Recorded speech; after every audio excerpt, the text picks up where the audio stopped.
Hello बच्चों, class 8th में जो चैप्टर चल रहा था वर्ग और वर्गमूल, उसमें आज जो मैं कराने जा रहा हूँ वो उस चैप्टर के वर्ग और वर्गमूल पर आधारित कुछ क्वेश्चन कराने जा रहा हूँ।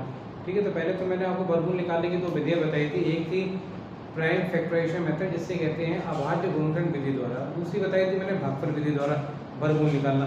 तो आज मैं उस पर आधारित कुछ क्वेश्चन करा रहा हूँ। जैसे कि पहला क्वेश्चन मैं लिखा हुआ बोर्ड पर कि वह सबसे छोटी संख्या प्राप्त कीजिए जिसे 9408 से भाग देने पर एक पूर्ण संख्या हो जाए और उस संख्या का वर्गमूल भी ज्ञात करना है। तो देखिए, इसके लिए हमारे पास में अगर बात करें तो 9408 के हम गुणनखंड करते हैं। इसमें 2 से बढ़ जाएगा क्योंकि आखिरी संख्या कितनी है, 4। आखिरी संख्या 4 है, तो यहाँ पर आप इसे आखिरी संख्या 8 है, यहाँ पर इसे आप क्या करेंगे, 2 से भाग कर देंगे तो 2 चौक 8, 2 सत्ते 14, 0, ये 4 हो जाएगा। फिर ये 2 से कट सकता है, तो ये 2 दूनी 4, 2 तियां 6, 2 पंजे 10 और 2 दूनी 4। ठीक है, फिर ये कट जाएगा। अगर आप देखें तो 2 से फिर से तो 2 एकम 2, 2 एकम 2 और 2 सत्ते 14, 2 छक 12। ठीक है, और अगर इसे फिर से हम 2 से काट रहे हैं तो 2 पंजे 10 और 2 अट्ठे 16, 2 अट्ठे 16। फिर 2 से कट जाएगा, 2 दूनी 4, 2 नेम 18 और 2 चौक 8। फिर 2 से कट जाएगा, 2 एकम 2, 2 चौक 8, 2 सत्ते 14। फिर 2 से कट जाएगा, 7 आएगा, 2 सत्ते 14। सॉरी, अब ये 7 देखिए आ रहा है क्योंकि आखिरी संख्या तो ये 2 से नहीं कटेगा बल्कि 3 से कट जाएगा। 3 चौक 12 और 3 नेम 27। अब ये 7 से कट जाएगा, 7 सत्ते 49। तो जो हमने इसके गुणनखंड निकाले तो देखें आप, इसके 9408 के ये जो गुणनखंड आ रहे हैं 9408 के, मैं सारे गुणनखंड एक साथ लिख रहा हूँ। तो 2 कितनी बार लिखा हुआ, 1 2 3 4 5 6, 6 बार लिखा हुआ है। तो ये हो जाएगा 6 बार हमने ऐसे लिख दिया, 1 2 3 4 5 6, एक 3 बार लिखा हुआ 3, फिर 7 × 7 है। अब इसमें इंपॉर्टेंट चीज ये है कि जो हमारे पास में 2 है उसका प्रत्येक युग्म बन रहा है। देखिए, एक युग्म ये बन रहा है, एक युग्म बन रहा है, एक युग्म बन रहा है, 7 का भी युग्म बन रहा है, लेकिन 3 नहीं बन रहा है। तो अगर 3 नहीं होता तो जो आपके पास में जो वर्गमूल निकालने की कंडीशन है कि हर संख्या का एक तरीके से युग्म बनना चाहिए, तो यहाँ पर सबका युग्म बन रहा है।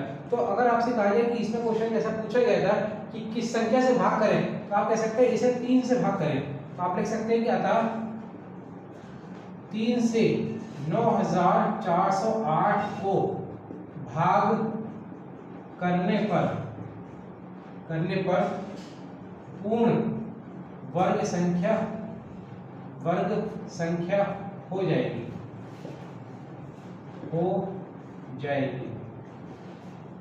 ठीक है, तो अब देखिए जो नई संख्या मिलेगी वो कितनी होगी, तो 9408 को जब आप 3 से भाग कर देंगे तो देखिए 3 तिया 9 बचेगा, फिर यहाँ पर 4, 3 एकम 3, फिर बचेगा 1 और 0, 3 तिया 9, 3 छक 18, 31 36 बचेगी। और अगर इसका वर्गमूल निकालना है, उन्होंने कहा था क्वेश्चन में इसका वर्गमूल निकालिए, तो वर्गमूल का हमने साइन लगा दिया। और जब इसका वर्गमूल निकालेंगे तो देखिए इसको छोड़कर, 3 को छोड़कर आपके पास जो बन रहा है वो 2 × 2 × 2 × 2, ये कितनी बार है, 6 बार है, 1 2 3 4 5 6, और फिर 7 कितनी बार है, 2 बार है।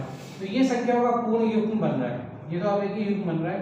तो इसका वर्गमूल हो जाएगा 2 × 2 × 2 × 7, यानी कि हो जाएगा 4 दूनी 8 दूनी 8 सत्ते 56, इसका वर्गमूल आ जाएगा 56।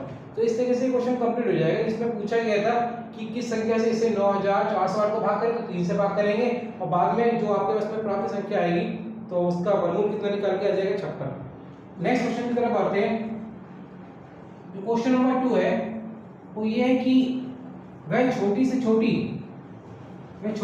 संख्या वर्ग संख्या ज्ञात करनी है जो 6, क्वेश्चन नंबर 2, जो 6 9 और 15 से पूरी तरह विभाजित हो जाए। छोटी से छोटी संख्या ज्ञात करनी है जो 6 9 और 15 से विभाजित हो जाए। तो इसके लिए हम क्या करेंगे, इसका एलसीएम निकाल लेंगे। जैसे 6 9 और 15 का जब एलसीएम निकालेंगे तो ये 2 से कट रहा है, 2 3 6, फिर 9 और 15, फिर यहाँ पर आप इसे 3 से विभाजित कर देंगे, 3 एकम 3, 3 तिया 9 और 3 पंजे 15। अब ये फिर से 3 से कट रहा है और ये 5 केवल 5 से कट रहा है, एकम आ जाएगा। तो जो इसका एलसीएम आ जाएगा वो आ जाएगा कितना, 2 × 3 × 3 × 5। ठीक है, अब इसमें इंपॉर्टेंट चीज ये कि उन्होंने कहा था कि ये पूर्ण एक ऐसी वर्ग संख्या ज्ञात करनी है। तो क्या ये वर्ग संख्या है, ये वर्ग संख्या नहीं है, क्योंकि आप देखिए 3 का तो युग्म बन रहा है लेकिन 2 का और 5 का युग्म नहीं बन रहा है। तो वर्ग संख्या बनाने के लिए इसे हमें क्या करना पड़ेगा, एक 2 और होना चाहिए और एक 5 और होना चाहिए। यानी कि अभिष्ट संख्या की बात करें अभिष्ट संख्या वो क्या होनी चाहिए, वो होनी चाहिए 1 2 और होना चाहिए, 3 पहले से ही है, एक 5 और होना चाहिए। तो आप देखिए अब ये संख्या जो है ये एक पूर्ण वर्ग संख्या होगी क्योंकि हर संख्या का एक जोड़ा है। तो आप देखिए कितना आ जाएगा आंसर, ये 2 दूनी 4 हो जाएगा, ये 9 हो जाएगा, ये 25 25 चौका 100 और 9 से गुणा करेंगे 900, तो 900 इसका आंसर आ जाएगा। ठीक है, तो इस तरीके से क्वेश्चन कंप्लीट हो जाएगा। और नेक्स्ट क्वेश्चन पर हम लोग आते हैं, उसमें सेम लैंग्वेज है, मैं सबसे छोटी से छोटी संख्या वर्ग संख्या ज्ञात करनी है जो 9 4 और 10 से पूरी तरह विभाजित हो जाए। तो इसमें भी करने का तरीका ये रहेगा, पहले आप 4 9 और 10 का एलसीएम निकालेंगे, लासापा निकालेंगे, 2 से जो काटेंगे तो 2 दूनी 4, 9 नहीं कटेगा, 2 पंजे 10, ये 2 से काटेंगे तो 2 एकम 2, 9 और 5, ये 3 से काटते हैं, 3 3 9 और 5 ऐसे 3 से काटते हैं, यहाँ 1 रह जाएगा, और ये 5 5 केवल 5 से कटेगा। तो इसके बाद में देखिए जब आप बात करें इसके एलसीएम की, तो एलसीएम हमारे पास में कितना आया था, 2 × 2 × 3 × 3 × 5, ये हमारे पास में संख्या के एलसीएम आ गए। अब आप देखिए इसमें भी अगर हम जोड़े बना रहे हैं, युग्म बना रहे हैं, तो 2 का तो युग्म बन रहा है, 3 का युग्म बन रहा है, लेकिन 5 का युग्म नहीं बन रहा है। यानी कि अगर ये 5 और होता तो ये क्या होती, ये पूर्ण वर्ग संख्या हो जाती। तो इसीलिए आप कह सकते हैं कि अभिष्ट संख्या वो क्या हो जाएगी, हो जाएगी 2 × 2, ये पहले से ही है, 3 × 3 पहले से ही है, 5 पहले से, लेकिन एक 5 हमें और अगर मिल जाए तो ये पूर्ण वर्ग संख्या हो जाएगी, और जो कि 4 से भी विभाजित हो जाएगी, 9 से भी विभाजित हो जाएगी और 10 से भी विभाजित हो जाएगी। तो कितना आंसर आ जाएगा, तो देखिए ये आ जाएगा 25 की 4 से गुणा कर लेते हैं 100 और × 9 900, ये इसका आंसर भी 900 आ जाएगा। इसी के बाद में ये क्वेश्चन नंबर था 3। हम लोग आते हैं क्वेश्चन नंबर 4 पर। तो क्वेश्चन नंबर 4 में सेम लैंग्वेज लिखी हुई है, ठीक है, तो आप लोग खुद ही ट्राई कर सकते हैं। क्वेश्चन नंबर 5 देखिए जो आपके पास में है, उसमें क्वेश्चन नंबर 5 में जो लैंग्वेज आपको क्लियर कर देता हूं। उसमें ये दिया होगा कि एक बाग में 2025 पौधे लगे हुए हैं, लेकिन कंडीशन ये है कि जितनी पंक्तियां हैं उतनी ही प्रत्येक पंक्ति में पौधे हैं। देखिए मैं एक बार इस चीज को समझा देता हूं। मान लेते हैं कि हमने ये 4 पंक्ति लगाई है, और इस पंक्ति में एक पौधा यहाँ पर, एक पौधा यहाँ पर, एक पौधा यहाँ, एक यहाँ, एक यहाँ यहाँ यहाँ यहाँ। इस तरीके से अगर आप देखें तो मैं प्रत्येक पंक्ति में उतने ही पौधे लगा रहा हूँ जितनी पंक्तियां हैं।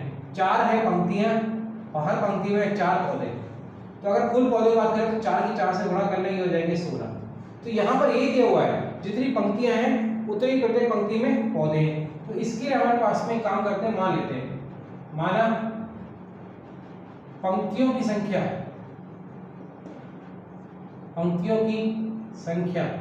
इज इक्वल टू मान लेते हैं x, और फिर ये चीज मान लेते हैं कि प्रत्येक पंक्ति में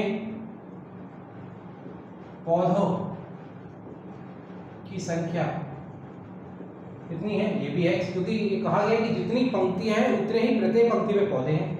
अब देखिए प्रश्न अनुसार पौधों की संख्या, कुल पौधे कितने हैं, पौधों की संख्या कुल पौधों की संख्या जो है वो कितनी है, वो आप देखें तो ये हो जाएगी 2025 पौधे। और अगर हम इन पौधों को अगर आप देखें तो कुल पौधे जो हमने निकालने का तरीका बताया था, 4 पंक्ति थी, प्रत्येक पंक्ति 4 पौधे थे, 4 की 4 से गुणा करके 16 पौधे आ गए।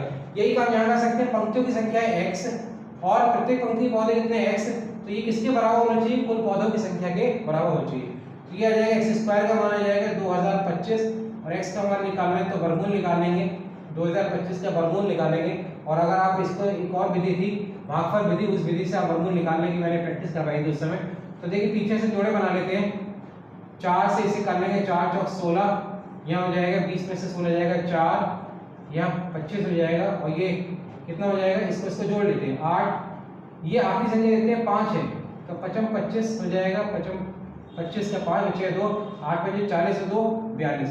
ये पूरी तरह से एक तरह से देखा जाए इसका वर्गमूल कितना हो जाएगा 45। तो आपका आंसर क्या हो जाएगा, उन्होंने पूछा था पौधों की संख्या कितनी हो जाएगी, सबसे पहले पूछा पंक्तियों की संख्या, तो पंक्तियों की संख्या कितनी हो जाएगी, पंक्तियों की संख्या हो जाएगी इज इक्वल टू 45, और प्रत्येक पंक्ति में पौधे कितने हो जाएंगे इज इक्वल टू ये भी 45, और जब 45 की 45 से गुणा करेंगे कितना आ जाएगा 2025, ये कुल पौधों की संख्या है।